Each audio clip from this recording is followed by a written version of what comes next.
Bueno, entonces, después de esta bienvenida que nos ha dado Jaime Silva y Dora Brausin, vamos con nuestra primera mesa del día. Nuestro primer tema y las humanidades y la inteligencia artificial. Tenemos ya conexiones desde Uruguay, Argentina, México.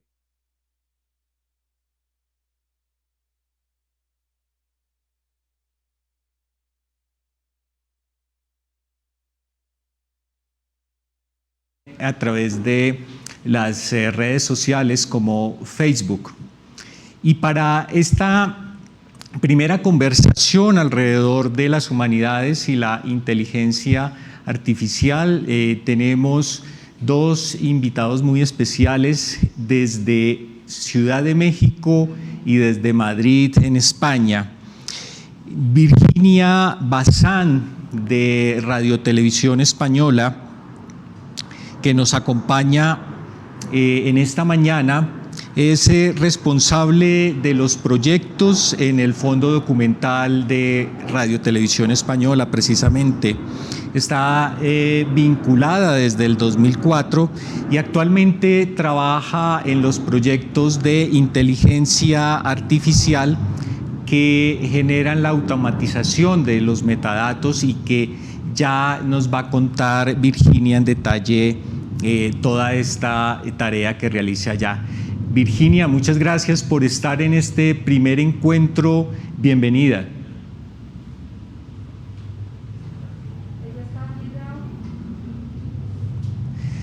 Bueno, también tenemos desde Ciudad de México a Humberto Sosa, un especialista en todo el tema de inteligencia artificial. Es doctor del Instituto Politécnico de Grenoble y jefe del Laboratorio de Robótica y Mecatrónica del Centro de Investigación de Computación. Ha impartido cientos de conferencias y pláticas en diferentes ámbitos de México e internacionales, precisamente en sus intereses en la robótica y la inteligencia. Humberto, muy buenos días y también gracias por estar en este Encuentro Internacional de Fonotecas y Videotecas. Juan Carlos. Bueno, y pues el objetivo de esta mesa, de esta conversación con la que abrimos nuestro encuentro, es mirar cómo la relación que las oportunidades que la inteligencia artificial nos ofrecen, podemos aplicarlas en la preservación de todas las colecciones sonoras y audiovisuales que tenemos en la actualidad, precisamente para minimizar ese riesgo de pérdida que este patrimonio puede tener. Para ello hemos querido que en un primer momento, y te invito, Virginia, a que escuchemos a Humberto en lo que nos va a contar respecto a la inteligencia artificial, para que todos nuestros seguidores y los participantes en este primer encuentro pues tengamos una idea general de lo que la inteligencia artificial representa y significa. La tenemos actualmente la expresión en muchos escenarios, pero queremos saber en boca de un experto qué es realmente la inteligencia artificial. Humberto, cuéntanos cómo es todo esto. Claro que sí. Primero que todo, quiero agradecer a Perla Olivia por la invitación que me hizo para participar en este encuentro internacional de fonotecas y videotecas con RTV Colombia. Y también agradezco mucho en compartir este espacio con Luis Alfonso Rodríguez y Virginia Bazán Gil. Bien, pues con base en esto yo les voy a platicar como se menciona aquí en este primer slide, ¿cuál es el papel de la inteligencia artificial y en particular en tiempos de COVID? Porque ustedes saben que estamos todos viviendo a nivel mundial esta situación y pues todo se debe de ver enmarcado aquí. Bueno, cuarta revolución industrial, sabemos que también conocida como Industria 4.0, es el resultado de la evolución de los sistemas de trabajo que a lo largo de nuestra historia han cambiado de manera radical la forma en que nuestra sociedad vive y se desarrolla. Los pilares de la Industria 4.0 son estos que se mencionan aquí, desde el Internet de las Cosas hasta la robótica. Por otro lado, las economías circulares, también conocidas como Industria 5.0, se caracterizan por una interacción fuerte entre los hombres y las máquinas para el desarrollo de satisfactores. En ambos casos, la inteligencia artificial viene a ser uno de los principales actores. ¿Qué es la inteligencia artificial? Es la ciencia y la ingeniería de las máquinas, ya sean robots o sistemas que actúan de manera inteligente y que son capaces de tomar decisiones apropiadas en circunstancias inciertas y de mejorar su comportamiento con base en experiencias pasadas. Por ejemplo, un auto autónomo. La inteligencia artificial impacta a todas nuestras áreas, yendo desde la salud hasta la movilidad. Y así vemos, pues, que esta se utiliza en muchas situaciones. Por ejemplo, para mover objetos, como nos lo muestran este robot, o este otro robot, o este otro más. En donde ya se empiezan a utilizar de manera común. O este otro que nos puede llevar al aeropuerto, nuestros objetos personales, o este otro que se mueve, por ejemplo, en las calles de Japón. O este otro también que puede llevar mantequilla de una ciudad a otra en 3 días en forma autónoma. En materia de generación de documentos en forma automática, aquí vemos un experimento muy interesante entre Goethe Universität y Springer Verlag.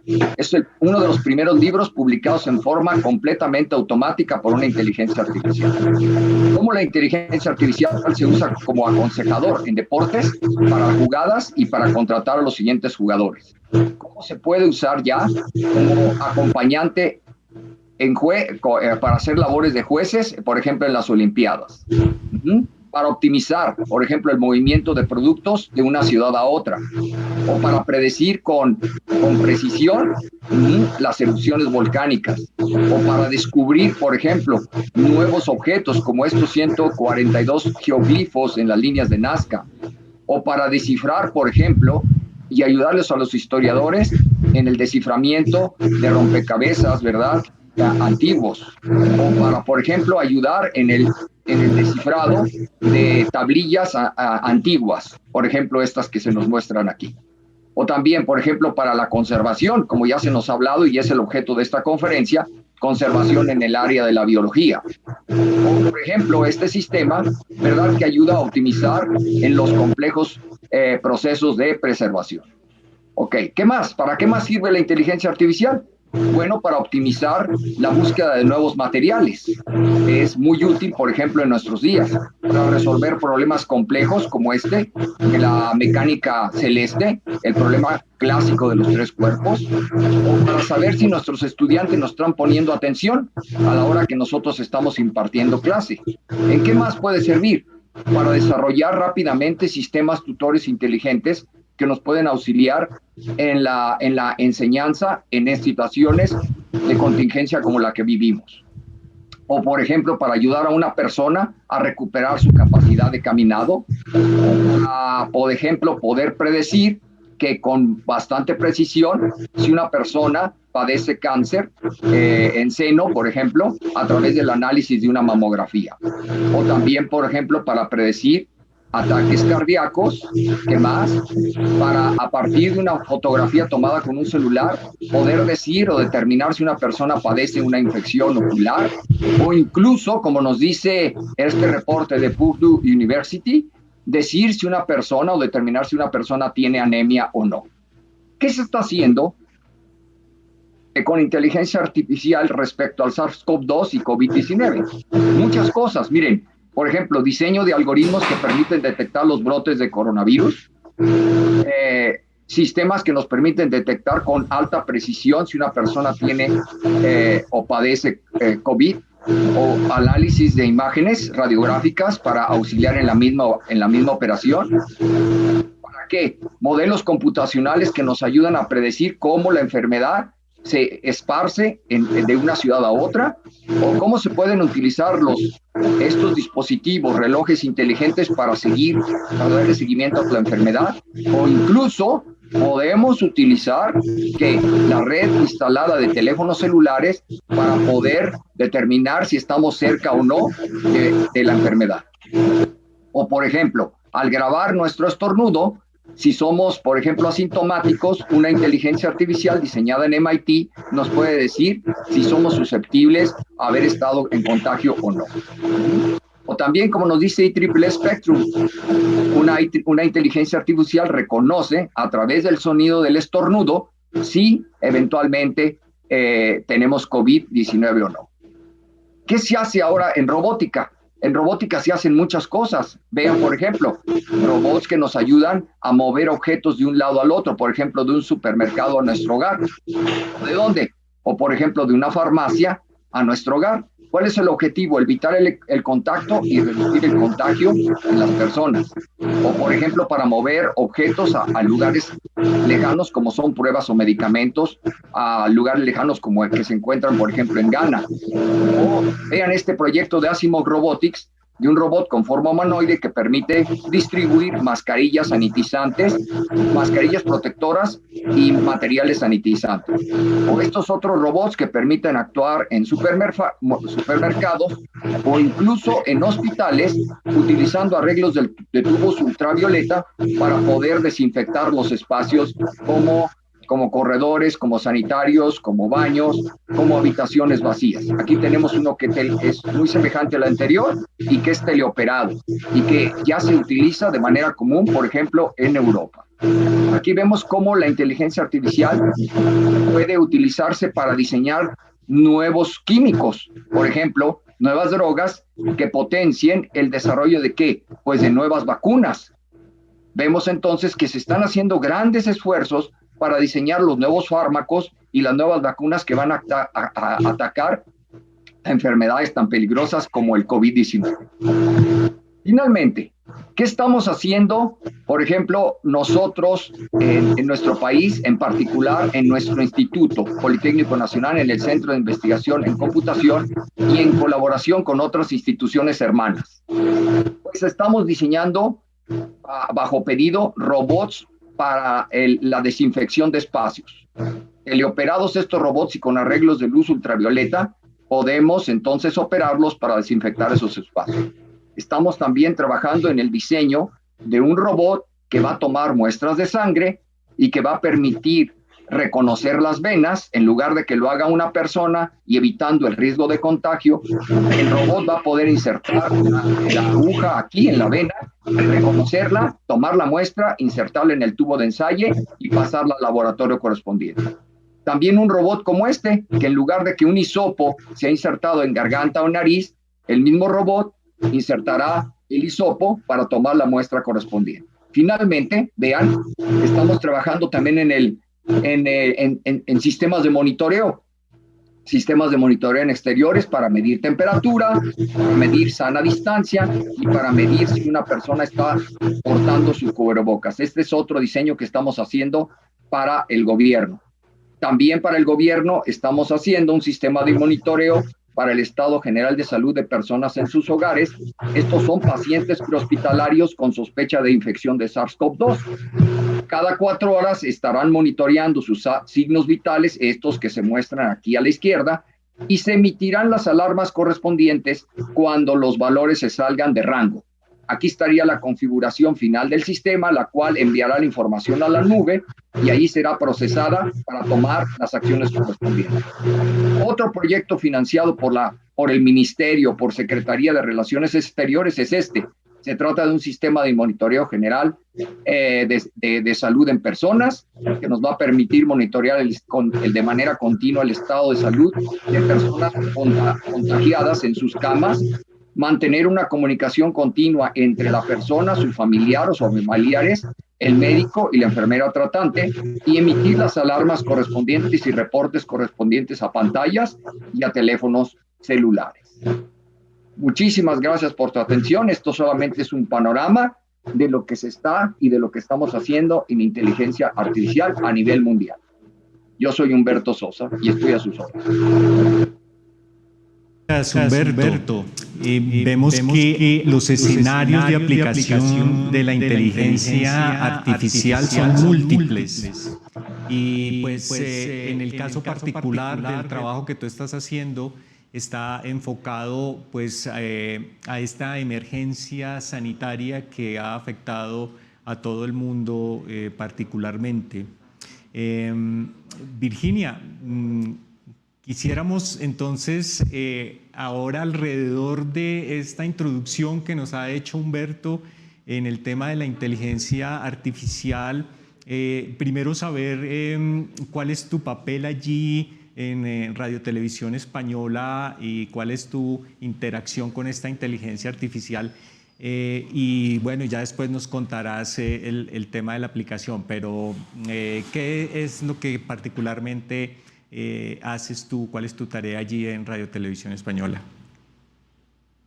Sí, bueno, pues en estos momentos, como bien comentabas en la presentación, soy la responsable de proyectos en el Fondo Documental de Radio Televisión Española y en concreto estoy llevando los proyectos que tienen que ver con la aplicación de la inteligencia artificial al metadatado automático de nuestro archivo.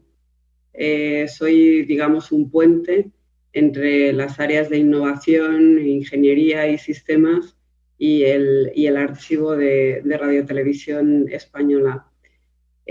Formo parte también de la cátedra de Radio Televisión Española con la Universidad de Zaragoza, una cátedra que está enfocada en Big Data, inteligencia artificial para contenidos audiovisuales.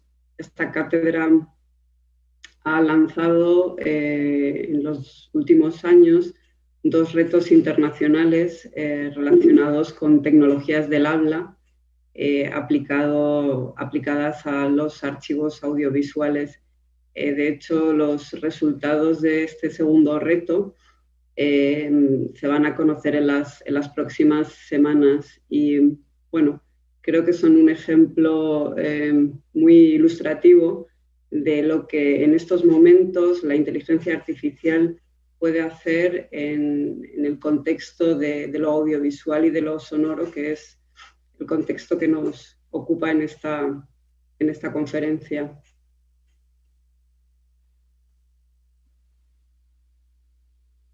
En un análisis más detallado, queríamos saber en primer momento cuál es el estado actual de estos archivos, tanto sonoros como fílmicos, audiovisuales en general de Radio Televisión Española y de qué manera se ha empezado a aplicar la inteligencia artificial en ellos y con qué fin también. Pues si me permiten voy a hacer un viaje muy rápido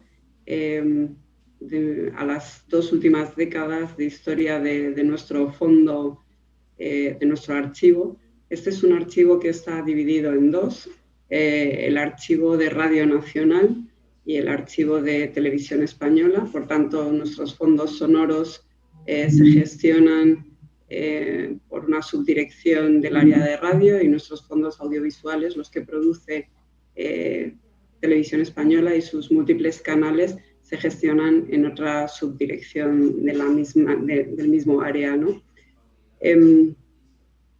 Nuestra historia es la historia de, bueno, la de muchos archivos de cadenas públicas de radio y televisión. Creo que se define con palabras como digitalización, migración y metadatos.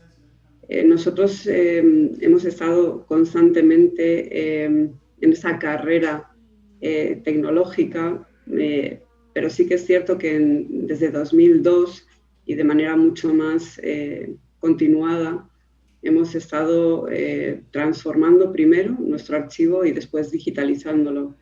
Teníamos bueno, pues problemas de dispersión física de los propios soportes, pero además en gran medida nuestras colecciones no eran usables, no podían incorporarse a la producción, puesto que estaban en soportes obsoletos de 1 pulgada, 2 pulgadas o UMATIC. Abordamos primero este proceso de transformación, que supuso la transformación de más de 170.000 soportes obsoletos a Betacam, SXE y MX, y años más tarde comenzamos el proyecto de digitalización propiamente dicho. Entre 2010 y 2014 digitalizamos 400.000 horas de vídeo, 850.000 soportes, y en este momento tenemos 1 millón de horas digitalizadas.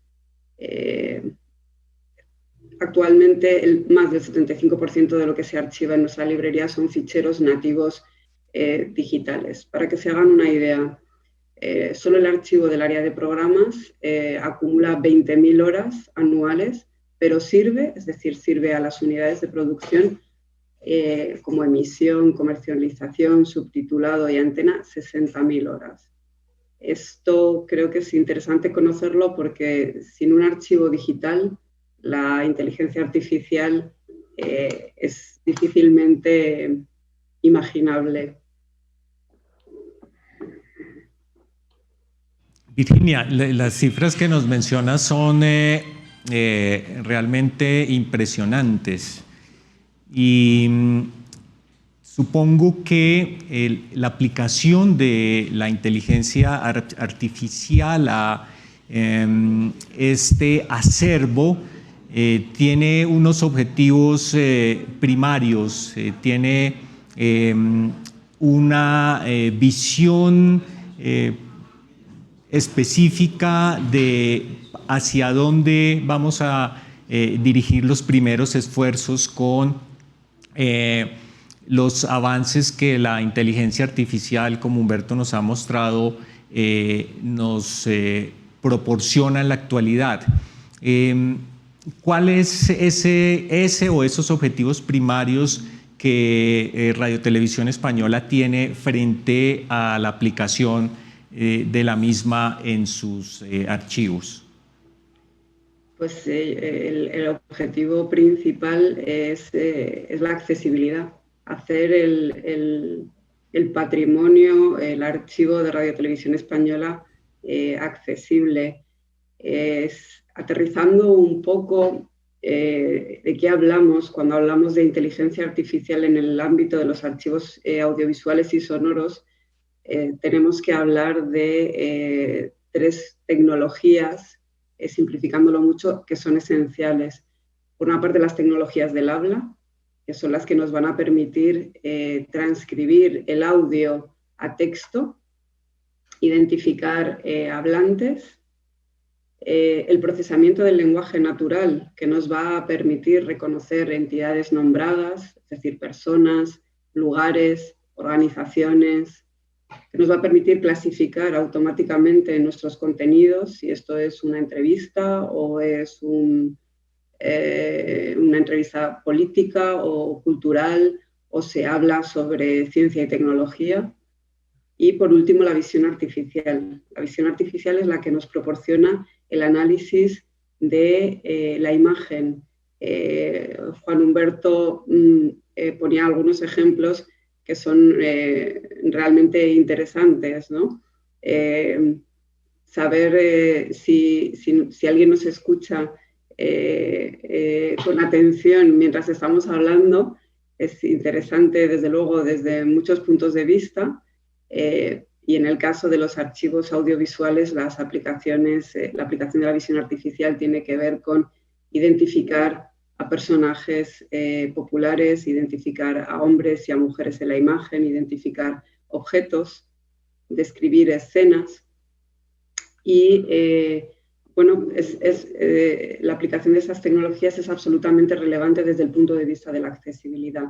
La accesibilidad de lo que emitimos, con independencia del canal, es decir, con independencia de que nuestros contenidos estén en una en una plataforma de vídeo bajo demanda o que estén en el sitio web de nuestra cadena de radio o de televisión, o que se distribuyan a través de redes sociales, porque, por ejemplo, las tecnologías del habla nos van a permitir subtitular automáticamente los contenidos que emitimos y, por tanto, los va a hacer más accesibles. Si además aplicamos traducción simultánea a otros idiomas, la accesibilidad se multiplica. Pero además nos va a permitir realizar búsquedas por texto.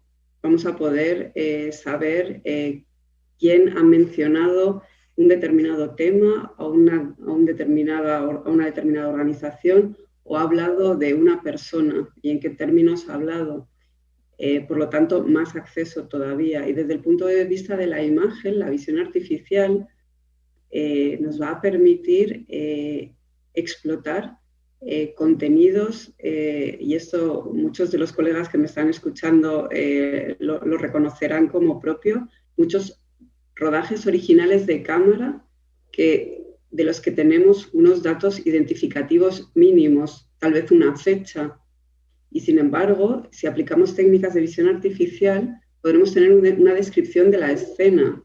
Si la escena se está produciendo en un interior, si es una oficina porque hay una computadora, porque hay una grapadora o una mesa de reuniones, o si es un campo y es verano porque la intensidad de la luz es una intensidad determinada, porque hay un campo de trigo maduro. Las posibilidades para describir estas imágenes son hasta ahora impensables, aplicando únicamente el trabajo de nosotros, los esforzados documentalistas audiovisuales y sonoros. Virginia, nos surge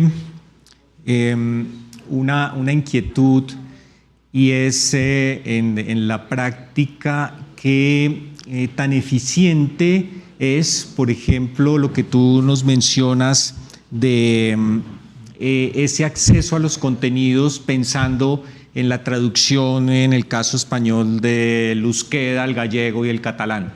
¿Qué tan efectivo es? Bueno, vamos a empezar por el primer paso, que es la calidad de la transcripción, ¿no? Aquí tenemos buenas noticias y tenemos malas noticias. La buena noticia es que las tecnologías del habla, los reconocedores automáticos, no funcionan bien en todas las circunstancias posibles. En el caso del español, y teniendo en cuenta la variedad de acentos, no solo en España, sino el español que se habla en Argentina, que se habla en México, que se habla en Perú, esa riqueza que tenemos el privilegio de compartir, las tasas de acierto de estos reconocedores son altas para contenidos informativos. Por ejemplo, un noticiario en el que tenemos un gran peso de la locución profesional, en el que las frases se modulan, se habla despacio, ¿sí? Y sin embargo tenemos resultados no tan buenos e incluso malos si aplicamos esa misma tecnología a un debate en el que los ánimos están muy calientes, en los que los participantes se pisan la palabra, se interrumpen, hablan alto. Entonces, esto funciona en algunos escenarios y en otros no. Nuestra obligación, si me permiten la expresión, como profesionales de los archivos y en colaboración con los colegas de las áreas técnicas, es ajustar nuestras expectativas al funcionamiento real de la tecnología. Si la transcripción no es buena de lo que se dice a lo que se refleja en el texto, evidentemente la traducción tiene que ser catastrófica. Entonces, yo creo que podemos ser optimistas pero no pensar de ninguna manera que la inteligencia artificial va a sustituir a corto plazo la inteligencia humana. Precisamente aquí queremos preguntarle a Humberto cuál es el estado de avance de esta inteligencia artificial, precisamente en lo que nos menciona Virginia, en la sustitución en un momento dado de las propias decisiones humanas y pues digamos que estos retos que nos presenta como el escenario de una discusión en la traducción simultánea que nos mencionaba Virginia. ¿Qué piensas, Humberto, de esto? ¿Qué nos puedes decir? Básicamente lo podría decir así, si la tarea es mecanizable, es fácilmente sustituible. Sin embargo, si la tarea involucra creatividad, ahí es donde está todavía una barrera. O sea, el que una máquina haga una buena traducción no quiere decir que la máquina entienda. Y ese todavía es el objeto de estudio. La máquina no es pensante, no puede asociar o relacionar ideas entre ellas. Ese es todavía uno de los grandes retos de la inteligencia artificial. No es explicable, no nos puede explicar cómo resuelve un problema dado. Entonces eso sería otro de los grandes retos que tenemos por delante. Sin embargo, si la tarea es muy mecanizable, por ejemplo, simplemente responder a un call center, o por ejemplo, estar realizando una tarea repetitiva, esas serían fácilmente, pero en donde hay muchísimas circunstancias inciertas como las que ya nos mencionó Virginia, en donde la gente sube la voz, se trepa una a la otra, entonces es muy complejo, porque todavía la inteligencia artificial no está al nivel de poder responder a eso. Y yo creo que son los retos de los próximos, al menos de los próximos 20 años.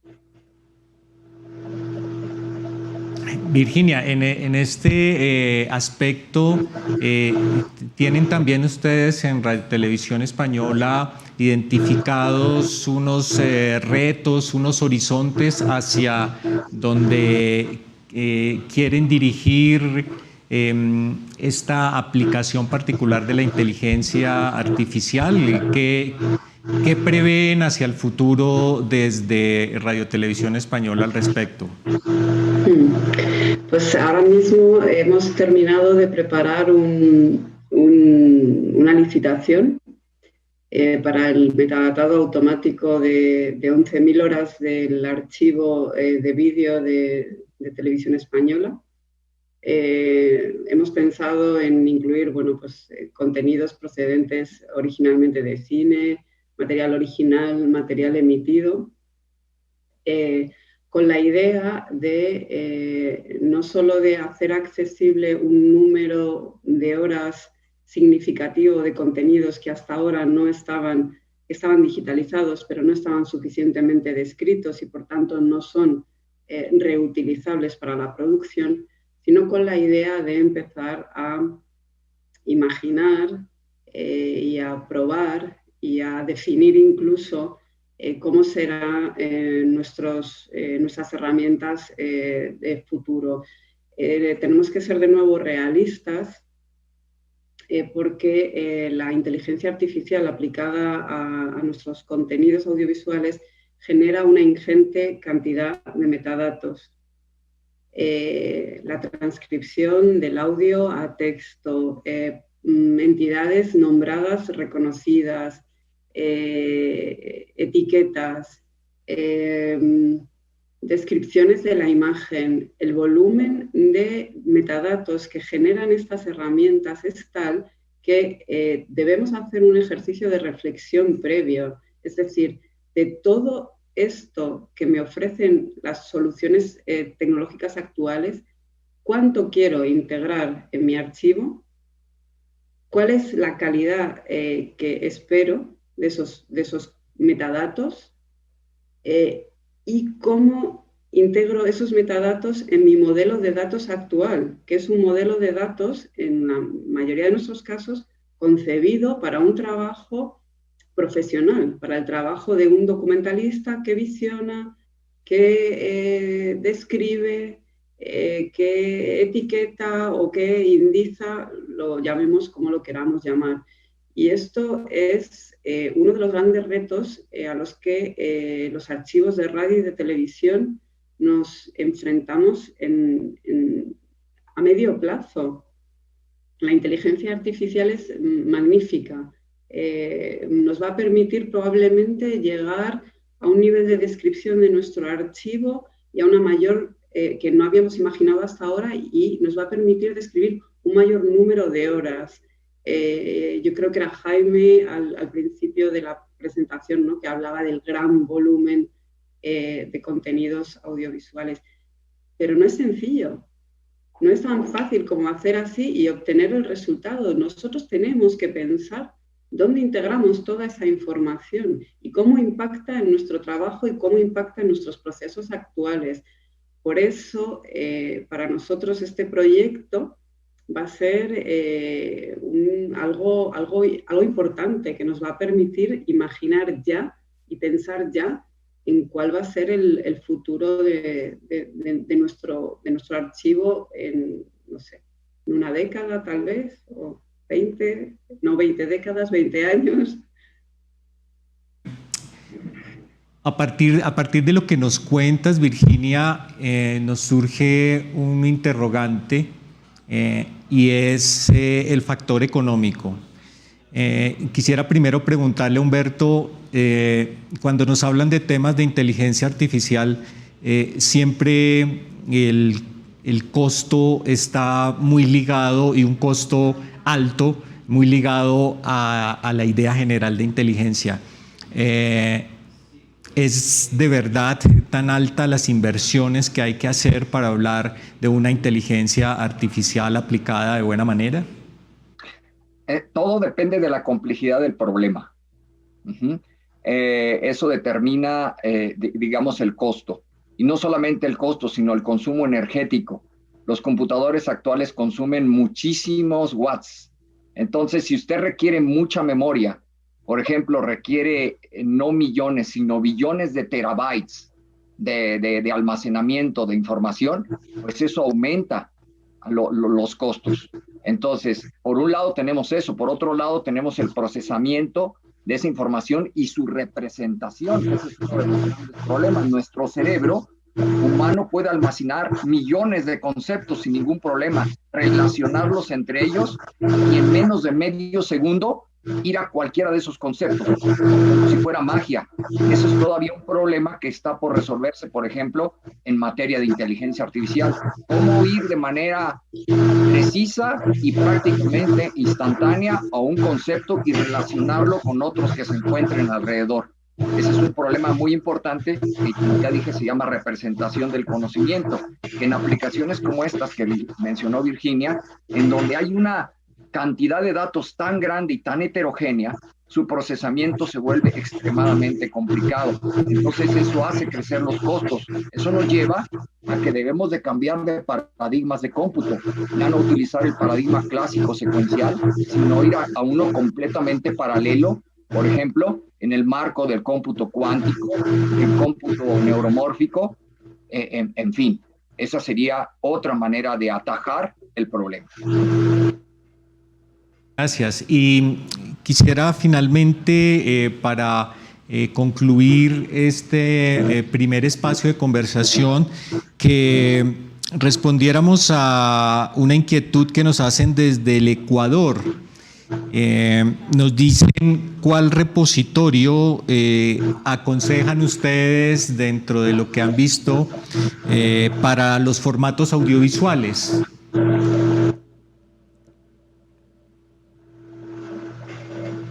Repositorio, ¿en qué sentido? Sí, es la pregunta que nos hacen así es para, suponemos, desde la inquietud de nuestro seguidor en el espacio y el escenario de los repositorios audiovisuales, ¿cuáles podemos aconsejar que se visiten como uno de los ejemplos por ejemplo, que tú nos has comentado de Radio Televisión Española, pero ¿qué otros repositorios a nivel mundial podemos recomendar? Que estén aplicando en este momento inteligencia artificial para la descripción de los contenidos y que sean visibles como tal. En este momento no soy capaz de nombrar ninguno en el contexto de las radios o las televisiones, pero la persona que pregunta si bueno, puede contactarme si quiere a través de Twitter y estaré encantada de buscar una respuesta correcta a la pregunta. Muchísimas gracias. Yo creo que hemos tenido un inicio de nuestra jornada bastante sugestivo en estos caminos de la ritualidad y la tecnología, como hemos querido subtitular este encuentro. Humberto, muchísimas gracias. Nos has dado luces acerca de todo este universo de la inteligencia artificial y, por supuesto, Virginia, muchas gracias por contarnos tu experiencia y ese escenario de Radio Televisión Española, que es uno de los referentes mundiales en cuanto a fonotecas y videotecas. Muchísimas gracias. Gracias.